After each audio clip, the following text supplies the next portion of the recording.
Okay, so I'll continue from where we have left yesterday. हिजो पनि मैले तिमीहरूलाई एउटा डिस्कसन के गरेको थिएँ त भन्दा हिजो हामीले मोर ओभर कन्सेप्चुअल कुरामा हामीले डिस्कस गऱ्यौँ। तिमीलाई लास्टमा जाने बेलामा मैले एउटा फर्मेट है यहाँ फर्मेट छ मैले यो फर्मेट चाहिँ नबिर्सिकन हो है भनेर भनेको थिएँ। सो हिजोको कन्सेप्चुअल कुरा गर्दाखेरि many of you might have some difficulty understanding चाहिँ यो कहाँ गएर रिलेट हुन्छ, यसलाई चाहिँ कसरी चाहिँ हामीले प्रब्लम सल्भिङमा युज गर्ने है त्यो तिमीहरूलाई चाहिँ लागिरहेको थियो होला। सो आजको पार्टमा हामीले चाहिँ पास्ट क्वेसन्सहरूलाई चाहिँ ट्याकल गर्ने हुन्छौँ। So when you do the actual problem it is not as difficult है। so let's see like how do we see things कसरी हामीले गर्छौँ भन्ने कुरालाई हेरौँ। सो कुनै पनि बेलामा तिमीहरूले यो reporting of income under absorption costing र भेरिएबल कस्टिङको क्वेसन देख्ने बित्तिकै मेरो सजेसन तिमीहरूलाई के त भन्दाखेरि चाहिँ 3-4वटा गिभन तिमीहरूले चाहिँ यहाँनिर रेडिली सार्न सक्नुपर्ने हुन्छ। हिजो साथीहरूले सोध्दै पनि थियो कि सर युनिट्सहरू रेट्सहरू कसरी क्याल्कुलेट गर्ने सरले सिकाउनुहुन्छ भन्दै थियो। मैले आज एक्चुअल प्रब्लम गर्दाखेरि तिमीहरूलाई फ्यु टिप्सहरू दिने हुन्छु जहाँनिर चाहिँ like you'll be able to see कि लाइक कुन कुन चिजलाई फोकस गर्नुपर्ने रहेछ र हामीले बनाउँदाखेरि कुन अप्रोच लियौँ भने चाहिँ हाम्रो इन्कम स्टेटमेन्ट सजिलै मिल्ने रहेछ है। अब यो फर स्योर 10 मार्क्समा आउने हो विदाउट एनी डाउट है। सर हजुर एउटा क्वेशन छ भन्नुस्। त्यो अन्डर एब्जर्प्सन कस्टिङमा छ नि एब्जर्ब्ड फिक्स्ड म्यानुफ्याक्चरिङ ओभरहेड निकाल्दा प्रोडक्सन युनिट इन्टु एसएफओआर गर्नुपर्छ हैन? एसएफएमओआर स्ट्यान्डर्ड फिक्स्ड म्यानुफ्याक्चरिङ ओभरहेड हो है। स्ट्यान्डर्ड फिक्स्ड ओभरहेड रेट मात्र भन्दाखेरि त्यो फिक्स्ड ओभरहेड रेट भनेको त्यसले सिग्निफाई गर्छ कि त्यो टोटलमा हुन सक्छ तिमीहरूको फिक्स्ड म्यानुफ्याक्चरिङ र फिक्स्ड नन म्यानुफ्याक्चरिङ हुन सक्छ। हामीले हिजो स्पेसिफिकली के भनेको थियो त भन्दाखेरि SFMOR that is standard fixed manufacturing overhead रेटको कुरा गरेको थियौँ। सो यु विल सी अहिले हामी अहिले यहाँनिर लिँदै जान्छौँ। So at the end of the आजको क्लासको एन्डमा पनि तिमीहरूकोमा स्टिल कुनै डाउट भयो भने चाहिँ then you have to ask questions है। अब हिजोमा तिमीहरूको डेफिनेटली केही डाउट्सहरू हुनसक्थ्यो किन भन्दा हामीले नम्बर्सहरू त्यति लिएको थिएन। अब आज हामीले प्रब्लम सल्भिङ नै गर्दाखेरि पनि at the end of the chapter if there are any doubts then will clear it at the end of the session है त। अहिलेलाई चाहिँ जस्ट अब मैले के भन्दै जान्छु त्यो चिजहरूलाई हेर्दै जाउँ। सो मैले तिमीलाई के सजेस्ट गरेको थिएँ त भन्दाखेरि whenever you see this question तिमीले गिभन चाहिँ एकदमै राम्रोसँग सार र गिभनमा सबै चिज सार्नु पर्दैन। you have to identify few things। यहाँनिर तिमीले 3-4वटा कुरा चाहिँ just try to pick out। एउटा भनेको प्रोडक्सन युनिट कति हुन्छ, try to look from the question। अर्को भनेको सेल्स युनिट्स कति हुन्छ। So this is practical tips for you है। जसलाई हिजोसम्मको मलाई त्यही थाहा नै थिएन बुझ्दै बुझ्दिनँ भने नि यहाँदेखि एउटा बुझे पुग्छ है आजदेखि एउटा। अनि हिसाब मिलाउन सजिलो छ फेरि है। कन्सेप्ट बुझ्न गाह्रो हो तर हिसाब मात्र मिलाउनको लागि तिमीहरूले खासै टाउको नदुखाए हुन्छ। त्यसपछि तिमीहरूले बिगिनिङ इन्भेन्ट्रीको युनिट कति हो त्यो पत्ता लगाउनु पर्ने हुन्छ। त्यसपछि फाइन्ड आउट के एन्डिङ इन्भेन्ट्री। पहिला सुरुमा तिमीहरूले आँखा चिम्लेर यो चिज खोज्न थालिहाल्ने है र लास्टमा एउटा के नर्मल क्यापेसिटी। ओके अब हेर त मैले क्वेसन पढ्नु भन्दा पनि अगाडि नै मैले यो चिजहरू चाहिँ खोज्नुपर्छ भनेर मैले आउटलाइन गरिसकेँ है। सो लेट्स सी मसँग के छ मसँग के छैन भन्ने कुरालाई हेरौँ। द हिमालयन अटो कम्पनी, यो हिमालयन अटो कम्पनी रहेछ actual data for 2065 direct material 28 per unit, production wages 18 per unit, variable manufacturing overhead 15 per unit, fixed manufacturing cost 40,000 in total, selling and general variable cost 3 per unit, selling and general fixed cost 1 lakh. So it's fairly simple information that is given to you। एकदम simple खालको इन्फर्मेसनहरु तिमीलाई दिएको छ जहाँनिर direct material, production wage, variable manufacturing overhead, fixed manufacturing cost, selling and general variable र selling and general fixed cost दिएको छ। अब क्वेशनले भन्छ the projected selling price is 90 per unit. सबैले ध्यान दियो सेलिङ प्राइस पर युनिट कति रहेछ त भन्दा 90। the fixed cost remains within the relevant range of 4,000 to 15,000, right? The fixed cost remain fixed within the range भने के त भन्दाखेरि अब भोलिको दिनमा तिमीले अलिकति कम्प्लेक्स प्रब्लम गर्नु पर्यो भने हामीले हिजो अस्तिको सेसनमा चाहिँ स्टेप फिक्स कस्ट भनेर भनेको थियौँ है। स्टेप फिक्स कस्ट भने चाहिँ सर्टेन एक्टिभिटी लेभल भन्दा माथि गयो भनेदेखि त्यो बेला फिक्स कस्ट बढ्छ भन्ने कुरा र धर्मले पनि सुरुमा हामीले कस्टलाई डिफाइन गर्ने बेलामा मैले फिक्स कस्टको डिफाइन गर्ने बेलामा फर अ गिभन क्यापासिटी एउटा रेन्ज भित्र चाहिँ कस्ट फिक्स्ड हुने हो भन्ने कुरा गरे र यसमा पनि तिमीलाई खुलाइदिएछ के त भन्दाखेरि चाहिँ 4,000 देखि 15,000 को बीचमा चाहिँ के हुँदो रहेछ त भन्दाखेरि चाहिँ फिक्स्ड कस्ट चाहिँ फिक्स नै रहिरहँदो रहेछ भन्ने कुरा गरेको है। यसको इम्प्याक्ट के पर्छ कसरी पर्न सक्छ अहिले त तिमीहरूको एकदमै सिम्पल छ क्वेसन है। तर भोलिका दिनमा तिमीले अलिकति कम्प्लेक्स क्वेसन्सहरु हेर्यो भनेदेखि 15,000 भन्दा माथि भयो भने के त then question will give you the hints कि कस्ट कतिले बढ्छ भन्ने कुरामा है। The other relevant datas are as given भनेर भनेको छ। अब भन्छ तिमीलाई नर्मल क्यापासिटी दिएको रहेछ 10,000 हेर त हामीले गिभन सार्नु पर्नेमा नर्मल क्यापासिटी पनि छ यहाँ लेखौँ कति हो 10,000 युनिट्स लेखेको भिजिबल छ गाइस छ सर ओके मेरो आवाज पनि क्लियरै छ है केही त्यस्तो ब्रेकेज भयो भने प्लिज लेट मी नो है। अलराइट त्यसपछि तिमीलाई प्रोडक्सन युनिट दिएको छ कति 9,000 सो प्रोडक्सन युनिट मैले 9,000 युनिट्स गिभनमा लेखेँ। त्यसपछि मलाई दिएको छ एन्डिङ इन्भेन्ट्री कति दिएको छ 2,000 युनिट्स एन्डिङ इन्भेन्ट्रीमा लेखेँ। त्यसपछि मलाई दिएको छ सेल्स युनिट कति छ 9,500 युनिट्स। अब तिमीले एउटा कुरा नोटिस गर्यो मैले क्वेसनमा दिएको इन्फर्मेसनहरु सबैलाई मैले जे छ त्यसलाई यहाँ एज इट इज राख्दाखेरि एउटा इन्फर्मेसन अझै के छ बाँकी छ सबैले देख्यो यस सर ओके। सो यो इन्फर्मेसन कसरी पत्ता लगाउने त कुनै पनि बेलामा हामीले इन्कम स्टेटमेन्ट बनाउने बेलामा हामीलाई यति इन्फर्मेसन यति युनिट्सहरु चाहिने नै हुन्छ। यो चाहिँदाखेरि कुनै एउटा मिसिङ छ भने हामीले के गरी पत्ता लगाउन सक्छौं त भन्दाखेरि there is a simple formula called cups formula. ठीक छ एउटा कप्स फर्मुला भन्ने छ। कप्स फर्मुलाले के भन्छ त भन्दाखेरि closing stuck in units equals to opening stock in units plus production in units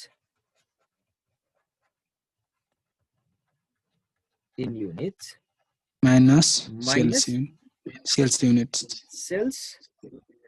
in units भन्छ। अब यसलाई कप्स भनेर कसरी सम्झिने त भन्दा C equals to O for opening stock, P for production and S for sales. So that means COPS को relation के रहेछ त भन्दाखेरि C equals to O plus P minus S. So you have to understand this relation. यो relation बुझिसकेपछि चारवटा मध्येमा कुनै तीनटा इन्फर्मेसन तिमीलाई दिएको हुन्छ। यो तीनटा दिएको इन्फर्मेसनमा चाहिँ के गर्नु पर्यो त भन्दाखेरि चाहिँ कुनै एउटा इन्फर्मेसन चाहिँ तिमीले के गर्नु पर्यो फाइन्ड आउट गर्नु पर्यो। अब हेर त यो रिलेसन हामीले युज गर्ने हो भने हामीले बिगिनिङ इन्भेन्ट्री पत्ता लगाउन सक्छौं जस्तो लाग्छ सक्छौं है। Let me write it for you. अब सुरुमै तिमीले त्यो क्याल्कुलेट गरेर देखाइहाल्ने यहाँनिर किन त भन्दाखेरि मैले भनेको छु सुरुमै यति गिभन चीज चाहिँ तिमीले सारिहाल्नु पर्छ देखाइहाल्नु पर्छ भइहाल्नु पर्छ भनेर है। So let me find out the beginning inventory for you using COPS formula. So COPS फर्मुलाले के भन्छ closing stock equals to opening stock plus production minus sales. So यो हो भने मेरो लागि हेर त क्लोजिङ स्टक भनेको एन्डिङ इन्भेन्ट्री कति छ 2000 this is 2000 equals to opening stock मसँग छैन मैले निकाल्नु पर्ने हो opening stock plus okay Anushka are you taking care of यो हाम्रो वेटिङ रुम वालाहरुको Yes, sir. Okay. Opening stock plus production कति छ त भन्दाखेरि production is 9,000 units 9000 units minus sales हामीलाई कति भनेको छ त भन्दाखेरि sales is your 9500 units. This is 9500 units. It's a simple math. You can calculate opening stock. Someone calculate opening stock for me. 15 sir. Opening stock equals to math तिमीहरुले गर्छौ कति भन्यौ 2500 sir. 2500. Is it 2500 or 1500? 2500. 2500 sir. 2500. 2500 oh? Okay. 2500 units. Okay. So once we have this opening stock अथवा beginning stock, मैले यसलाई अब लगाएर के गर्न सके त भन्दाखेरि मेरो गिभनको पार्टमा लेख्न सके. This is 2500 units. So the first thing that you have learned today, आज तिमीहरूले सिकेको पहिला कुरा के हो त भन्दाखेरि तिमीहरूलाई यो चारवटा इन्फर्मेसन जसरी पनि चाहिने हो. बरु नर्मल क्यापासिटी नभए पनि हामीसँग एउटा assumption छ. नर्मल क्यापासिटी नदिएको बेलामा normal capacity is equals to production unit हुन्छ भन्ने कुरा हामीसँग assumption छ. यो हतियारले हामीले अगाडि बढ्न सक्छौं. तर कुनै पनि अवस्थामा तिमीहरूलाई यो चारवटा चीज छैन भनेदेखि प्रोडक्सन, सेल्स, बिगिनिङ इन्भेन्टरी र एन्डिङ इन्भेन्टरी छैन भने इन्कम स्टेटमेन्ट कम्प्लिटली बनाउन सकिँदैन. सो पहिला सुरुमा तिमीहरूले कुनै पनि क्वेशन हेर्दाखेरि यति चीज चाहिँ फाइन्ड आउट गर. So once you find out this क्वेशनले सोधेको के छ income statement under absorption costing. अब एब्जर्प्सन कस्टिङबाट बनाऊ भनेको छ भने भन्ने बित्तिकै तिमीहरूले अर्को एउटा चीज पनि तिमीहरूले सुरुमै रेडी पारिराख है. पहिला सुरुमा चारवटा चीज खोज्ने के रहेछ त्यो production unit, sales unit, opening stock, closing stock दिएको छ भने नर्मल क्यापासिटीलाई पनि लेख्ने र यदि तिमीहरूलाई एब्जर्प्सन कस्टिङबाट इन्कम स्टेटमेन्ट बनाऊ भनेको छ भने तिमीहरूले सुरुमा एउटा चीज क्याल्कुलेट गरिराख्ने जुन हामीले हिजो पनि डिस्कस गरेको हो के हो त भन्दाखेरि standard SF fixed cost manufacturing overhead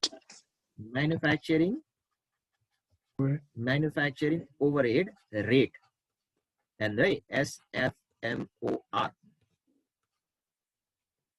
तिमीहरूलाई मैले क्वेशन ट्याकल गर्न स्ट्र्याटेजी भन्दैछु है. कन्सेप्चुअल कुरा मैले हिजो गरिसकेको छु. I am just trying to give you त कसरी चाहिँ गर्न रहेछ त भनेर. Standard fixed manufacturing overhead rate कसरी निकाल्ने त भन्दाखेरि fixed manufacturing overhead divided by के हुन्छ केले भाग गर्ने normal capacity. Very good. Normal capacity.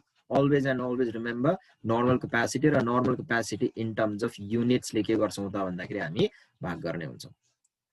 So the basic idea is मेरो fixed manufacturing overhead मलाई थाहा छ क्वेशनमा कति दिएको छ त भन्दा तिमीले यहाँ हेर्यौ भने तिमीहरुको fixed manufacturing overhead कति दिएको छ हेर त. Fixed manufacturing overhead is 40000.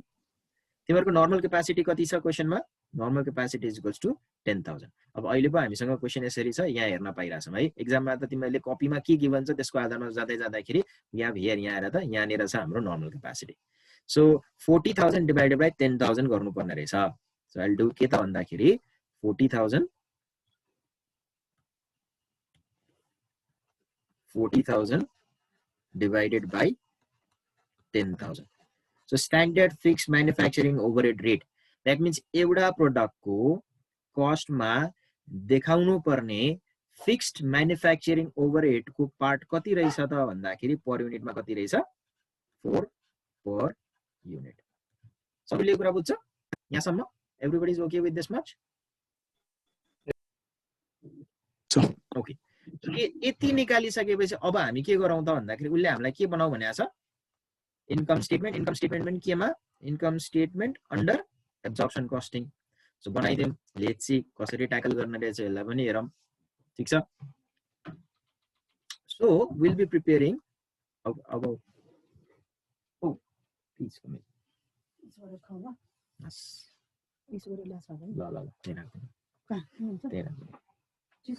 ल.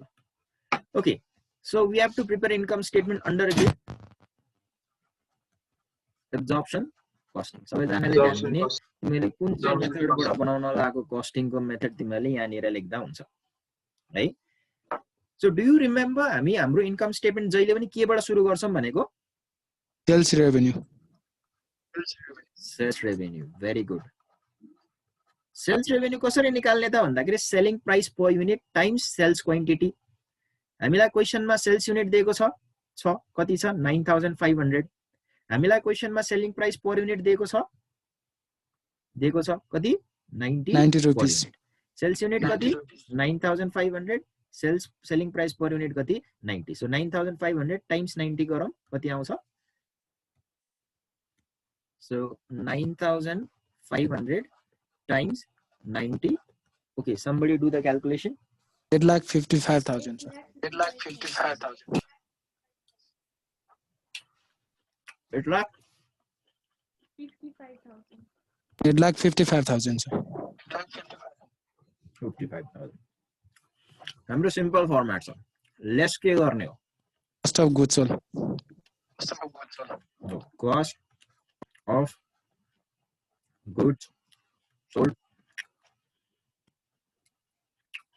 जो जसले फर्मेट फिटिट्याट बुझाएको थिएन तिनीहरूले आज यो हेर्दै गयो भने प्रत्येकचोटि मैले एउटै प्याटर्नमा गर्ने हुन्छ त्यो कारणले गर्दाखेरि तिमीलाई लास्टमा यतिकै फर्मेट याद भइसक्छ सो बी केयरफुल अब कस्ट अफ गुड्स सोल्डमा हामी के राख्छौं त भन्दा मेटेरियल छ भने मेटेरियलको कस्ट देखि राख्छौं के हामीसँग मेटेरियलको कस्ट छ Yes, sir. डाइरेक्ट मेटेरियल कति रुपैयाँ भन्छ 28 पर युनिट मैले हिजो के भनेको थिएँ त भन्दाखेरि यो मेटेरियल के को बेसिसमा इन्कर हुन्छ Production, sir. मैले कति युनिट बेचे भन्ने आधारमा हुन्छ कि कति युनिट बनाए भन्ने आधारमा हुन्छ कति युनिट बनाएको आधारमा, सर. एक्ज्याक्टली सो प्रोडक्सन युनिटको बेसिसमा यो डाइरेक्ट मेटेरियलको कस्टलाई हेर्नु पर्यो सो मेरो डाइरेक्ट मेटेरियलको कस्ट कति त भन्दाखेरि प्रोडक्सन युनिट 9000 टाइम्स कति 28 सो राख्दिन यहाँनिर के लेख्नु पर्यो डाइरेक्ट मेटेरियल प्रोडक्सन युनिट कति 9000 टाइम्स रेट कति 28 ल भन कति आयो 2,52,000. 2,52,000 अब डाइरेक्ट मेटेरियल पछि हामीलाई थाहा छ प्रोडक्सनको कस्टहरु राख्नु पर्यो के छ त भन्दाखेरि प्रोडक्सन वेजेस भनेर छ राख्दिन production wages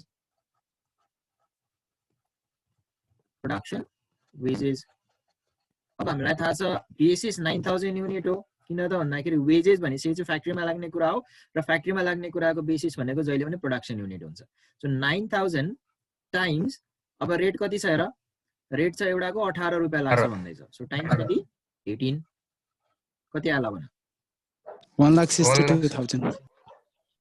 1,62,000 62,000. Okay so production wage पनि आयो अरु कुनै म्यानुफ्याक्चरिङ भेरिएबल कस्ट छ हेरौं छ भेरिएबल म्यानुफ्याक्चरिङ कस्ट भनेर 5 रुपैयाँ पर युनिट छ भनेपछि चाहिँ यसलाई पनि राख्दियौ सो भेरिएबल म्यानुफ्याक्चरिङ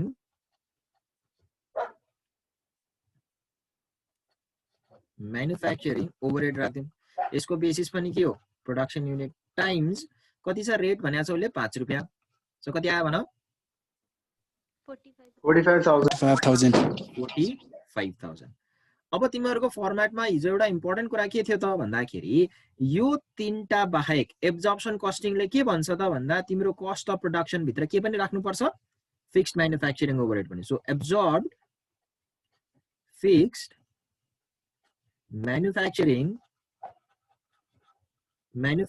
ओभरहेड कति त भन्दा हामीले के भनेको थियौं यो एब्जर्प्सनको बेसिस भनेको के हो प्रोडक्सन युनिट हो कति युनिट प्रोड्युस गरेको 9000 टाइम्स यहाँ मल्टिप्लाई गर्ने रेट चाहिँ के हो त standard fixed manufacturing overhead rate मैले तिमीलाई सुरुमै यो क्याल्कुलेट गर्न लागेको थियो हेर त हामीले सुरुमै यो standard fixed manufacturing overhead rate कति निकालेका थियौ त भन्दाखेरि 4 सो मेरो रेट कति रहेछ त भन्दाखेरि यहाँ मल्टिप्लाई गर्नु पर्यो कतिले 4 ले कति आयो 36,000 यहाँसम्म सबैलाई ठीक छ everybody is fine so far 36,000 कसैलाई के प्रब्लम छ यहाँसम्म एनीवन छैन सर ओके सो मैले अब एब्जर्प्सन कस्टिङमा यो माथिको डाइरेक्ट मेटेरियल देखिको कम्पोनेन्ट जोडे भने के आउँछ Cost of production. cost of production so somebody tell me what is the cost of production 4,95,000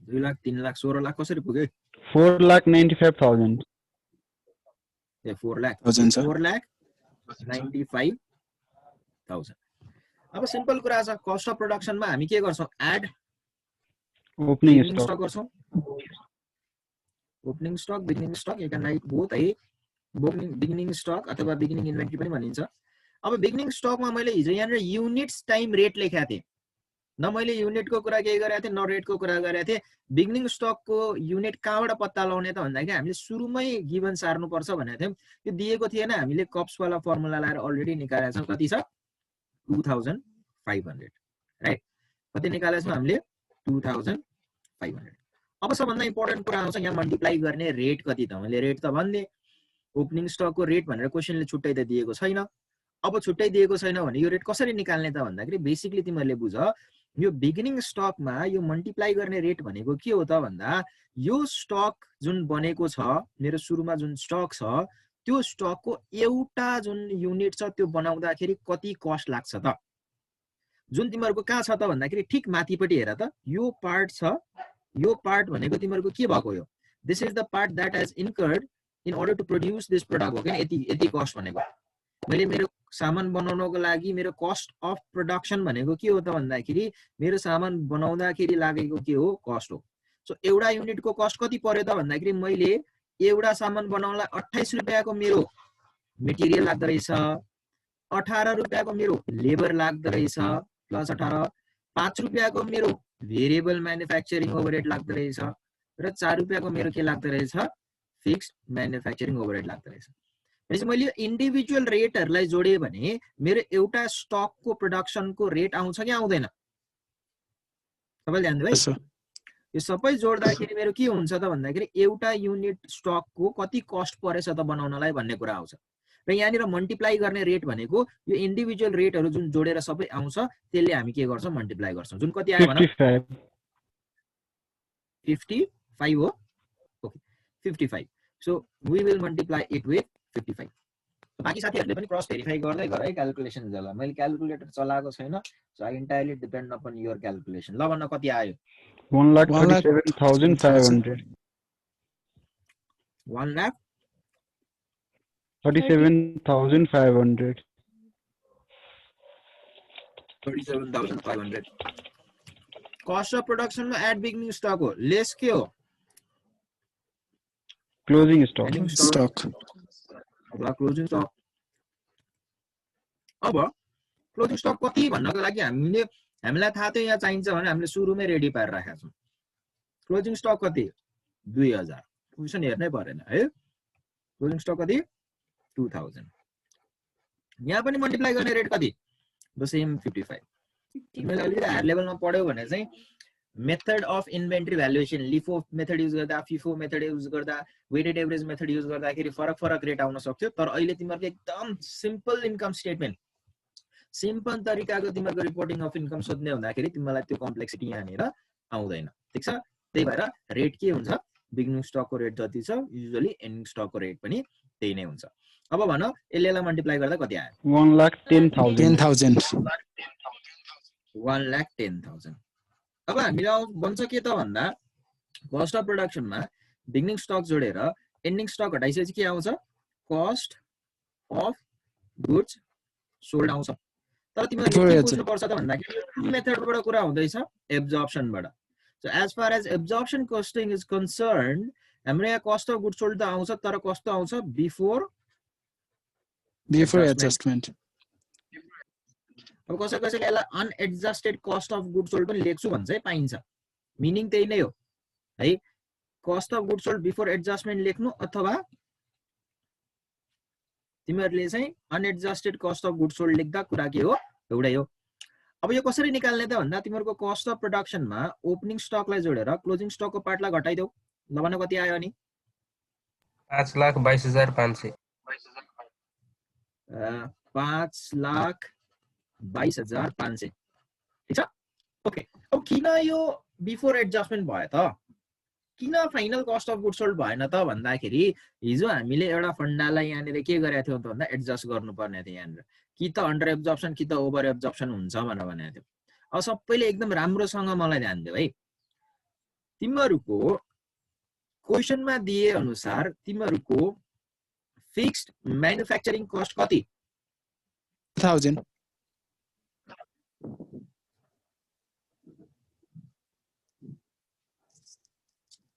कति 40000 40,000. 40,000 सबैले नोटिस गर्यो मैले दुईटा गोलो गोलो बनाएर लाइन पनि तान्दिसके है वेयरएज तिमीहरूको इन्कम स्टेटमेन्टमा एब्जर्भड मतलब एउटाको हिसाबले 40,000 हुँदाखेरि एउटाको 4 रुपैयाँ पर्थ्यो र मेरो चाहिँ फिक्स्ड ओभरहेड कति त प्रोडक्सनको हिसाबमा गर्दाखेरि भन्दाखेरि 36,000 देखियो सो एक्चुअल छ 40,000 ध्यान दियो है के एक्चुअल फिक्स्ड म्यानुफ्याक्चरिङ ओभरहेड छ 40,000 एब्जर्भ कति मात्र भएको छ 36,000 46000 भनेपछि जति हुनु पर्ने हो त्यो भन्दा के छ यहाँनिर कम छ कम छ अब मैले कम प्रोड्युस गरे भन्दैमा मेरो नर्मल क्यापासिटी थियो नर्मल क्यापासिटी भन्दा कम प्रोड्युस गरे भन्दैमा मानव यो 40,000 चाहिँ मेरो फ्याक्ट्रीको रेन्ट थियो भने घरपेटीले हैन भाइ तिम्रो 40,000 रेन्ट हो तर अहिले चाहिँ तिमीले चाहिँ 9,000 मात्र प्रोड्युस गर्यौ थोरै प्रोड्युस गरेछौ 36,000 मात्र रेन्ट तिरे पुग्छ भनेर भन्छ भन्दैन नि घरपेटीले त के भन्छ भाइ तिमीले 40,000 तिर्नुपर्छ बढी प्रोड्युस गरे पनि 40,000 हो थोरै प्रोड्युस गरे पनि 40,000 हो अब फिक्स कस्ट फिक्स हुनुपर्ने तर यहाँनिर जति हो त्यो भन्दा फरक अमाउन्ट यहाँ देखिसकेपछि अब यो 36,000 लाई मैले के बनाउनु पर्यो 40,000 बनाउनु पर्यो अब 36,000 लाई 40,000 कसरी बन्छ 4000 एड गर्ने अन्डर एब्जर्प्सन अफ कति एड गर्यो भने 4000 कति एड गर्यो भने 4,000 हो भनेपछि यसलाई हामी के गर्छौं त भन्दा यहाँ एड गर्छौं के भनेर एड गर्छौं त भन्दा जति हुनु पर्ने हो त्यो भन्दा कम रहेछ त्यही भएर एड गरेको भनेर अहिले मैले नेपाली भाषामा भने अंग्रेजीहरुले यसलाई के भन्दो रहेछ त भन्दा under absorption fixed manufacture overhead fixed manufacturing overhead है कति राख्ने त भन्दा एक्चुअल लाई जति पुग्दैन त्यति राख्ने कति 4,000 यो कुरा सबैलाई क्लियर छ ल भन हिजो मैले फर्मेटमा मात्र लेखेको थिए I try to discuss this thing तर आज अब यो कुरा छर्लङ्गै हुनुपर्छ तिमीहरुको लागि सर फेरि बुझाइदिनु okay let's talk about this again सबैले ध्यान है I am explaining it again to you it is very very important हिजो तिमीले फर्मेटमा नबुझेको भए पनि आज चाहिँ तिमीले के गर्नुपर्छ बुझ्नुपर्छ तिम्रो एक्चुअल फिक्स्ड म्यानुफ्याक्चरिङ ओभरहेड कति छ त भन्दा 40,000 think of it as some kind of expenses जुन चाहिँ 40,000 मैले के गर्नुपर्छ फ्ल्याटमा तिर्नुपर्छ यति कुरा सबैलाई क्लियर छ मेरो खर्च कति हो 40,000 रहेछ अब मैले यहाँ कस्ट अफ प्रोडक्सनमा हाल्दाखेरि त मेरो बेसिस भनेको जहिले पनि प्रोडक्सन युनिट हुनुपर्छ भने अब प्रोडक्सन युनिटको आधारमा मैले यो फिक्स म्यानुफ्याक्चरिङ ओभरहेडलाई हिसाब गर्दा 9,000 युनिट मैले बनाएको एउटा युनिटमा कति भाग लाउने त भन्ने कुरा जुन standard fix manufacturing overhead rate छ यो रेटले के भने त भन्दा एउटा युनिटमा 4 रुपैयाँ फिक्स म्यानुफ्याक्चरिङ कस्ट बापत राख्देऊ भनेर भन्यो ओके 4 रुपैयाँ राख्दे सो 4 रुपैयाँको दरले 9,000 वटा युनिट बनाउँदाखेरि त कस्ट त कति मात्र देखियो 36,000 मात्रै अब यहाँ प्रब्लम के भयो त भन्दा मैले एक्चुअलमा तिर्नु पर्ने चाहिँ 40,000 हो मैले जतिसुकै प्रोड्युस गरौँ एक्चुअलमा तिर्नु पर्ने 40,000 हो अब एब्जर्प्सन कस्टिङ मेथडले तिम्रो यो जुन एब्जर्प्सन गर्दाखेरि चाहिँ रेट चाहिँ स्ट्यान्डर्ड फिक्स म्यानुफ्याक्चरिङ ओभरहेड रेटको आधारमा हुनुपर्छ भन्दाखेरि एब्जर्ब कति मात्र भयो 36,000 मात्र भयो अब मैले 36,000 मात्र राखेर मैले हिसाब किताब गरे भने त हुनुपर्ने 40,000 36,000 मात्र एक्सपेन्सेस घटाउँदाखेरि के भयो मेरो इन्कम स्टेटमेन्ट मिसलिडिङ भयो नि खर्च कम भयो नि अन्डरस्टेट भयो नि भनेपछि मैले के गर्नु पर्यो त भन्दा यो 36,000 लाई यस्तो तरिकाले एडजस्ट गर्नु पर्यो कि यो चाहिँ के होस् त भन्दाखेरि 40,000 सँग इक्वल होस् अब मलाई थाहा छ एक्चुअल 40,000 हो एब्जर्ब भएको छ 36,000 मात्रै भनेदेखि जति हुनुपर्ने त्यो भन्दा कम भएछ जति हुनुपर्ने त्यो भन्दा कम भएको सिचुएसनलाई हामी के भन्दै रहेछौं अन्डर एब्जर्प्सन भन्दै रहेछौं अन्डर एब्जर्प्सन भनेर हामी के गर्छौं त भन्दाखेरि अब कम भयो भन्ने थाहा पाइसकेपछि कति कम भएको छ त्यो बराबरको अमाउन्टले जोडेर यो जुन फिक्स्ड म्यानुफ्याक्चरिङ ओभरहेड पार्ट छ यो पार्टलाई हामी के गर्न खोज्छौं त भन्दाखेरि एक्चुअल 40,000 सँग बराबर गर्न खोज्छौं ठीक छ you got the point now Yes, sir. अझै पनि नबुझ्ने साथीहरु कोही हुन्छन् है तिनीहरुको लागि गोल्डन रुल अब गोल्डन रुल के त भन्दा यहाँ हेर्ने फिक्स्ड म्यानुफ्याक्चरिङ ओभरहेड है यसलाई एक्चुअल सँग कम्पेयर गर्ने एक्चुअल बनाउनलाई जे पुग्दैन त्यही अनुसार यहाँले एड अथवा लेस गर्दिनु अन्डर ओभर गोली मार है adjustment for fixed manufacturing overhead भनेर एक्चुअल भन्दा कम छ भने जोड दिने एक्चुअल भन्दा बढी छ भने घटाइदिने यति कुरा तिमीले बुझे पुग्यो किन भन्ने कुरा हिसाबै मिलाउनलाई त किन भन्ने कुरा थाहा नभए पनि मिलिहाल्छ है र डोन्ट टेक इट रङ खास पढ्नु पर्ने अलि डिटेलमै हो तर तिमीहरुलाई पढाएर विद्वान बनाउनु भन्दा पनि पढाएर एक्जाम पास गराउनु छ मेरो अब्जेक्टिभ भनेको छ ल अब के आउँछ कस्ट अफ गुड्स सोल्ड ल अब मलाई भन यो cost of goods sold before एडजस्टमेन्टमा यो अन्डर एब्जर्प्सन को पार्टलाई जोडिसकेपछि कति आउने हो 5 लाख 26,500 अब हामीलाई एउटा कुरा क्लियर के थाहा छ त भन्दा जब हामीले ग्रस प्रॉफिटबाट सरी सेल्स रेभेन्यूबाट कस्ट अफ गुड्स सोल्डलाई घटाउँछौं के आउँछ कसले भन्छ gross profit gross profit so gross profit कति आयो निकाल्दियौ 3,28,500 अलिकति तल लेखे बराबर भयो नि हाम्रो 5,26,500 थियो है 3 लाख कति अरे 3,28,500 3,28,500 अब यो पानामा अटेन म अर्को पानामा जाँदैछु सो ध्यान दिउ सबैले यहाँसम्म कसैलाई यदि स्क्रिनशट लिनु छ अथवा पिक्चर लिनु छ अथवा सार्नु छ भने गेट इट डन सबै पठाउनु न तपाईँ पछि ग्रुपमै जस्तो ए मैले फाइल हाल्दिनै गरेको छु नि हैन दैट इज फाइन मैले फाइल हाल्दिनै हुन्छु नि है ओके F4 बाट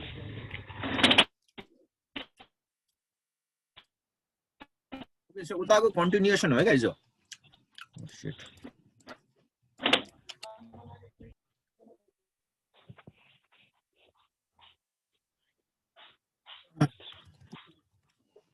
मैले के काम गरे त भन्दा यता पेपरमा पेपर नहुने यता स्लाइडमा नअटेको कारणले गर्दा यहाँ ग्रस प्रॉफिट निकाले अब यो ग्रस प्रॉफिटलाई मैले यता ल्याएर चाहिँ हिसाब किताब गर्दैछु है so I am just writing the gross profit again so as to make sure कि जहाँ छोड्या चाहिँ त्यहाँबाट कन्टिन्युएसन होस् ग्रस प्रॉफिट उताको जति छ त्यही ल्याउँछु कति छ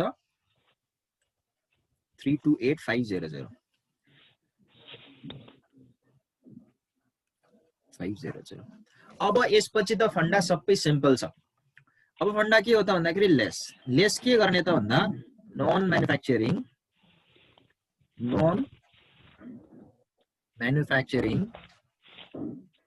कस्तो कस्ट घटाउने भेरिएबल कस्ट ठीक छ भेरिएबल कस्ट अब नन म्यानुफ्याक्चरिङ भेरिएबल कस्टमा के पर्छ त भन्दाखेरि प्रोडक्सन बाहेक अरु सबै चाहिँ नन म्यानुफ्याक्चरिङमा पर्यो हामीलाई दिएकोमा के छ त नन म्यानुफ्याक्चरिङ भनेर तिमीले हेर्छौ भने यहाँ तिमीले हेर त selling and general variable cost 3 per unit भनेर भन्छ अब मैले तिमीलाई हिजो अर्को कुरा एम्फसाइज गरेर भनेको थिए अब तिमीले क्वेशन हेरेर झन् त्यसलाई स्ट्रङ बनाउनु पर्यो के त भन्दा प्रोडक्सनको कस्टहरु चाहिँ प्रोडक्सन बेसिसमा लाग्छ भने सेलिङ एन्ड जनरल ओभरहेडहरु जति पनि छन् त्यो के को बेसिसमा लाग्छ सेल्स युनिट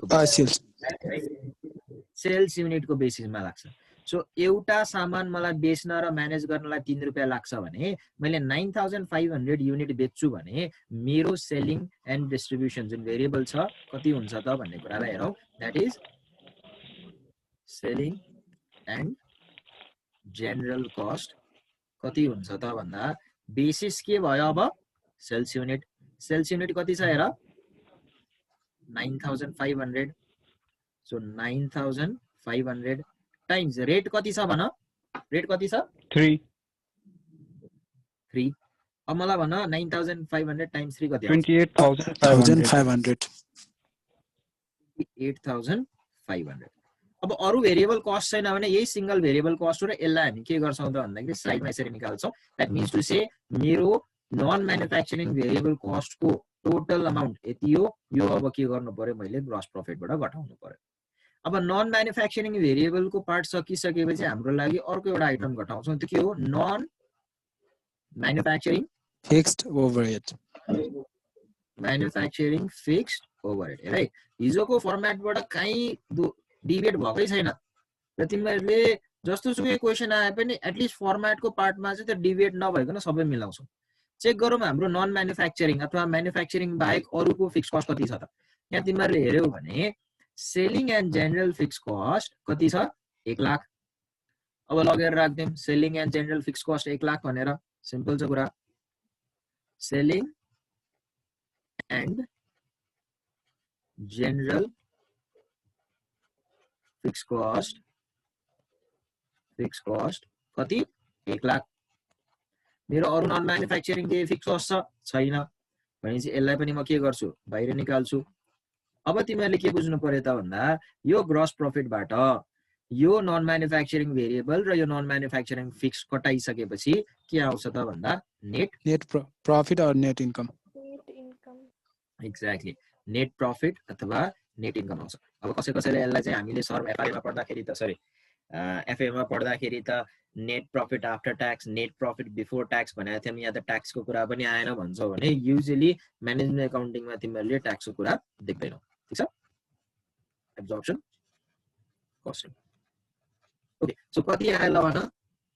2 lakh. ठ्याक्कै 2 लाख आयो.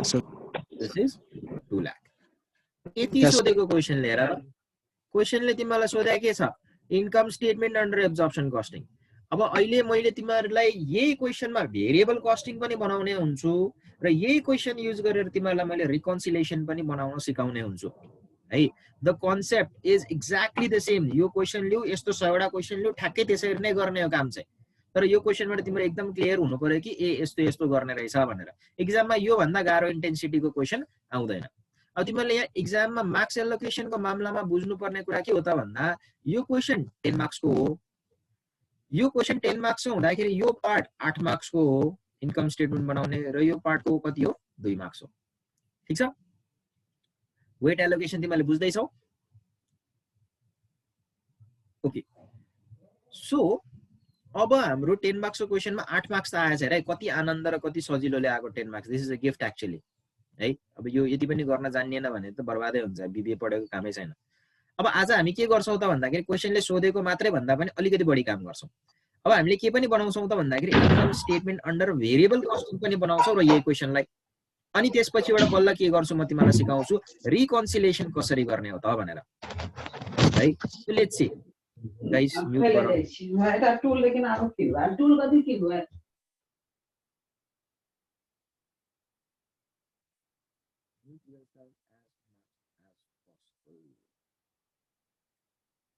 Okay, so let's prepare income statement under variable costing using exactly the same question. कसरी रहेछ त? हामीसँग फर्म्याट छ, हामीलाई थाहा छ के सबै गिवन छ भनेपछि भेरिएबल कस्टिङ त दायाँ हातको खेल हो. कसरी? Let's see. Okay, so this is income statement under variable costing approach. अब तिमीहरुले एउटा कुरा बुझ्नु पर्ने के हो त भन्दाखेरि चाहे तिमीले एब्जर्प्सन कस्टिङबाट इन्कम स्टेटमेन्ट बनाऊ चाहे तिमीले भेरिएबल कस्टिङबाट स्टेटमेन्ट बनाऊ आँखा चिम्लेर पहिला लेख्ने के हो? सेल्स रेभेन्यू हो कि हैन? ठीक छ? जुनसुकै इन्कम स्टेटमेन्ट बनाए पहिला त चाहिने सेल्स रेभेन्यू. सेल्स रेभेन्यू कति छ त भन्दाखेरि पहिला एक्ज्याक्ट जति छ त्यति 9500 टाइम्स 90 9500 टाइम्स 90 कति आउँछ त भन्दाखेरि 8,55,000. सबैले राम्रोसँग ध्यान दियो यहाँनिर. यो दुईटा तिमीले कोड क्र्याक गर्ने बित्तिकै यो त केही पनि होइन. यो च्याप्टर त 10 मार्क्स त तिमीलाई गिफ्ट जस्तो लाग्छ है. सो लेस के गर्नु पर्यो त भन्दाखेरि लेस गर्ने हो कस्ट अफ गुड्स सोल्ड. ढुक्कसँग कस्ट अफ गुड्स सोल्ड. अब कस्ट अफ गुड्स सोल्डमा के हुन्छ त भन्दाखेरि एब्जर्प्सन कस्टिङमा भएको सबै हुन्छ एक्सेप्ट के Absorbed fixed manufacturing overhead. Very good absorb fix manufacturing overhead बाहेकको माथिको तीनटा त जस्ताको तस्तै हुन्छ सो डाइरेक्ट मेटेरियलमा डाइरेक्ट मेटेरियल लेखौं डाइरेक्ट मेटेरियल प्रोडक्सन युनिट कति छ 9,000. प्रोडक्सन युनिट छ 9000 रेट कति छ 28 so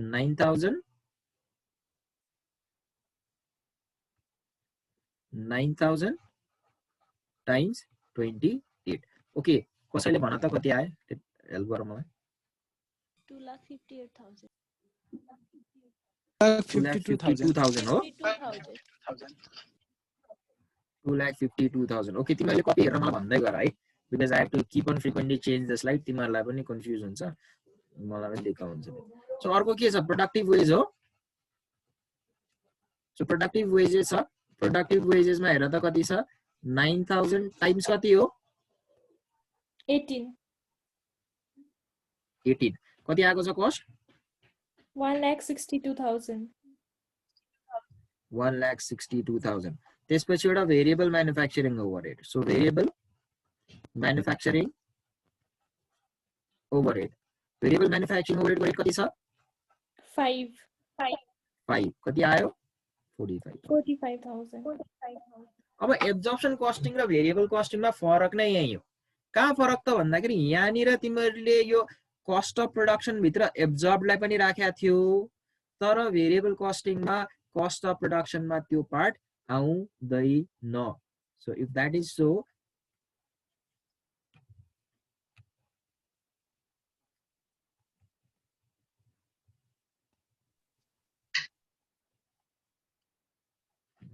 cost of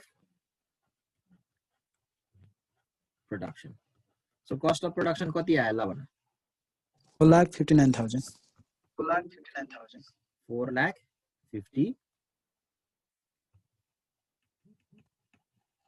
okay I don't know why my pen is not working wait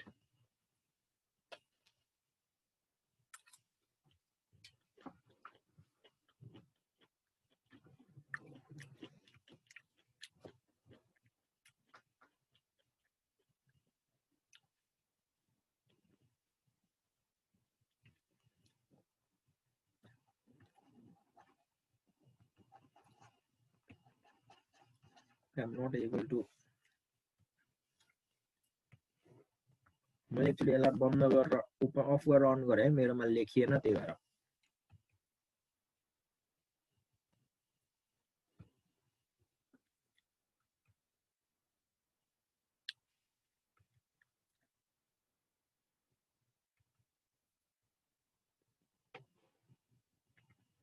sorry guys लेखेन त्यही भएर मैले बन्द गरेर अन गरे है एकछिन ढिलो भयो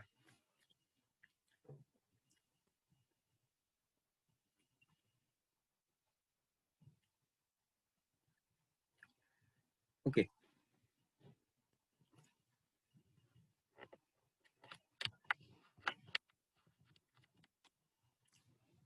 ओ हामी यहाँनिर थियौँ है ओके यहाँनिर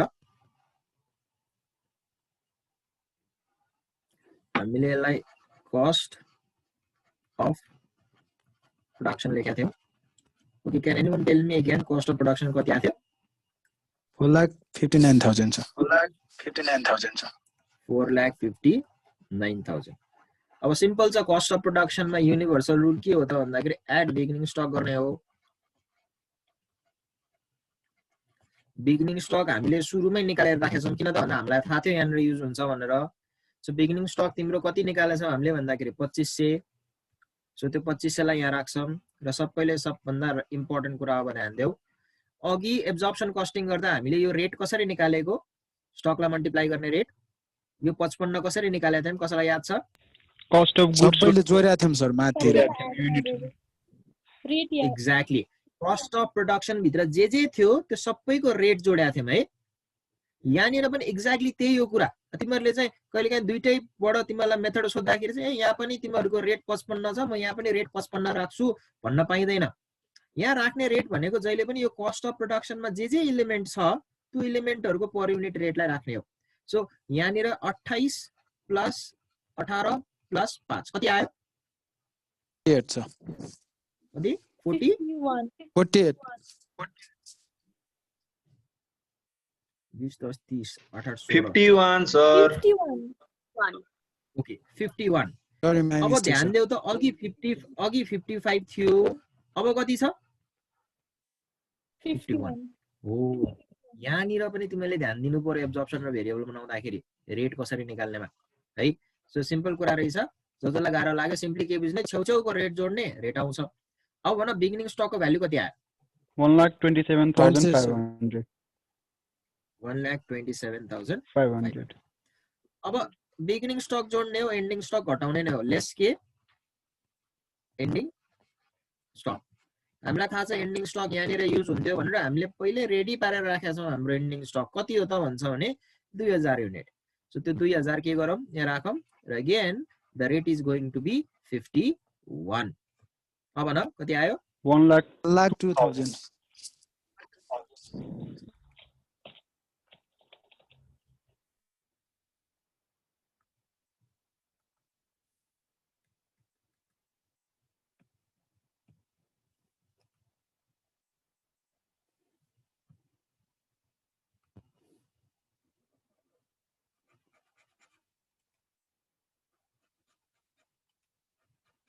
किन हो खेलिँदैन त यार, के भएको यो? I don't know what's happening with my computer.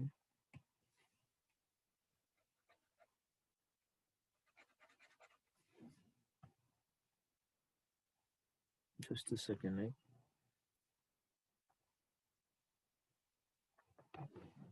Hang भयो.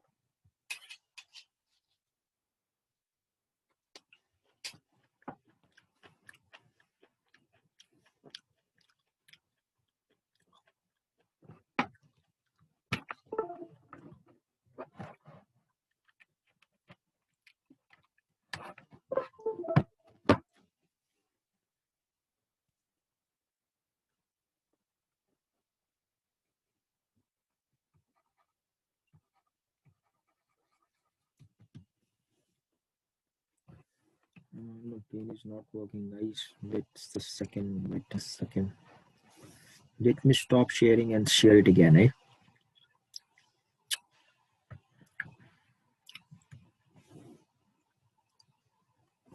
Okay. Fine, thank you.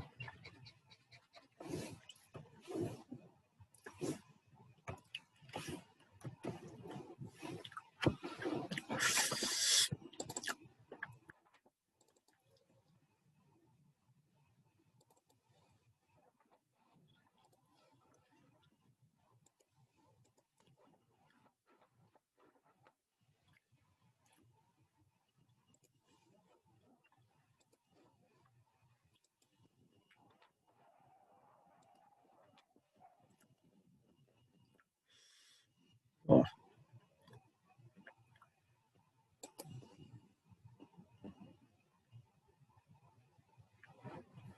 Okay. Ending stocks on the same bars. Ending is 2000, right? Okay. So guys, I'm gonna have to ask you again. 2000 times 51. What even are guys? 1,02,000 छ। 1,02,000 छ। So it happens sometimes. Don't get annoyed. Cost of Good sold after आयो। adjustment. अब यसमा after before लेख्नै पर्दैन because it is यसमा variable कस्टिङमा जे भने पनि के हो फाइनल वालै हो, किन भन्दाखेरि there is nothing as such to be adjusted.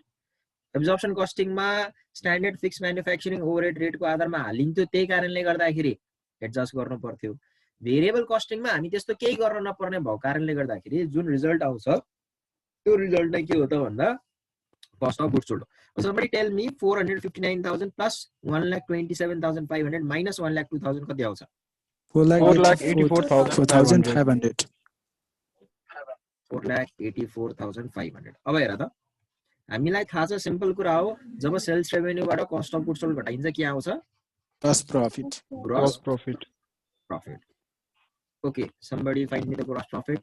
3,70,500. 3,70,000. 3,70,500 हो 3,70,500 है हो सर अब यसमा घटाउने के हो हो लेस नन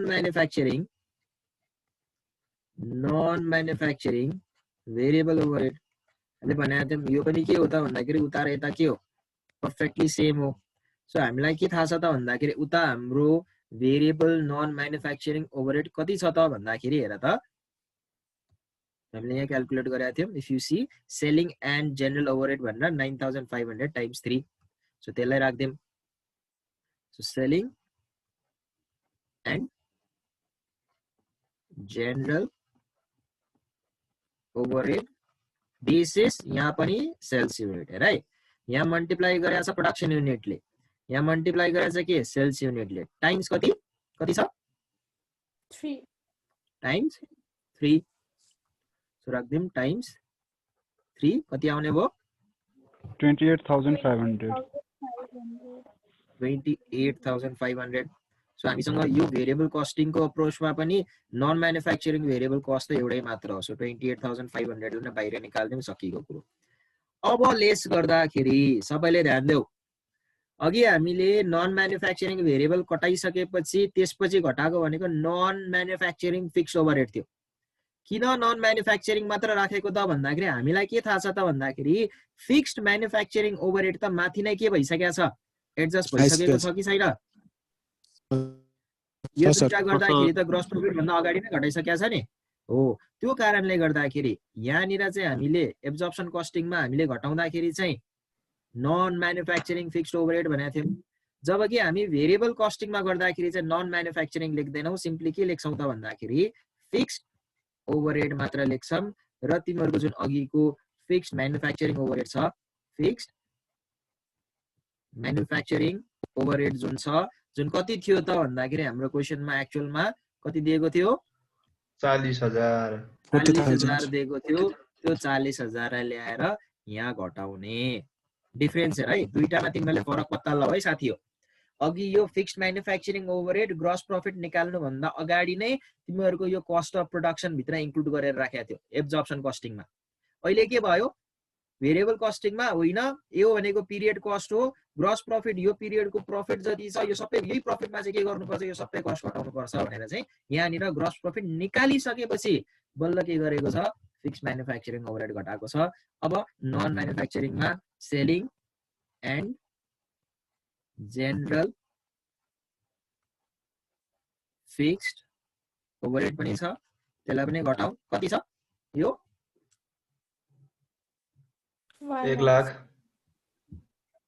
1 लाख यो दुईटै जोड्दियौं टोटल फिक्स कस्ट आउँछ कति आयो त भन्दाखेरि 1,40,000 अब तिमीहरुले के गर्नु पर्यो नेट इन्कम निकाल्नु पर्यो नेट इन्कम अब सिम्पली लेखिन्छ कि ग्रस प्रॉफिटमा यो ग्रस प्रॉफिटमा तिमीले यदि नन म्यानुफ्याक्चरिङ भेरिएबल कस्टमा कस्ट र फिक्स्ड ओभरहेड घटायो भने के आउँछ नेट इन्कम आउँछ कति आयो ल भन 2,02,000 2,02,000 2,02,000 अब क्वेशनले त सोधेको थिएन नि यो क्वेशनले सोधेको के मात्रै थियो त भन्दाखेरि ओके पहिला सुरुमा तिमी एब्जर्प्सन कस्टिङबाट इन्कम स्टेटमेन्ट बनाऊ र सेकेन्डमा तिमीले भेरिएबल कस्टिङको प्रॉफिट रिकन्साइल गर मात्रै भनिदिएको छ उले है क्वेशनले तिमीलाई भेरिएबल कस्टिङबाट बनाऊ भनेको थिएन हामीले अहिले हाम्रो प्र्याक्टिसको लागि बनाएको अब if that is the case अब यो 8 मार्क्स यो 2 मार्क्स 8 मार्क्सको लागि पनि यत्रो स्टेटमेन्ट बनाउने र 2 मार्क्सको लागि पनि यत्रो स्टेटमेन्ट बनाउनेले भेरिएबलको प्रॉफिट त निस्किने ननिस्किएको त होइन तर does this serve the purpose भन्दाखेरि यो बनाउनुको उद्देश्य भनेको एउटा चाहिँ भेरिएबल कस्टिङबाट कसरी चाहिँ इन्कम स्टेटमेन्ट बनाउने रहेछ भन्ने कुरा भयो र अर्को भनेको कुरा चाहिँ मैले तिमीहरुलाई यो प्रॉफिट रिकन्सिलिएसनको पार्ट बुझाउनको लागि मैले दुईटैबाट बनाएको छु सो पहिला सुरुमा हामीसँग भएको दुईटै प्रॉफिटलाई लेखौं हामीसँग एब्जर्प्सन कस्टिङबाट पनि अब प्रॉफिट आएको छ भेरिएबल कस्टिङबाट पनि प्रॉफिट आएको छ म लेख्छु नेट इन्कम अन्डर एब्जर्प्सन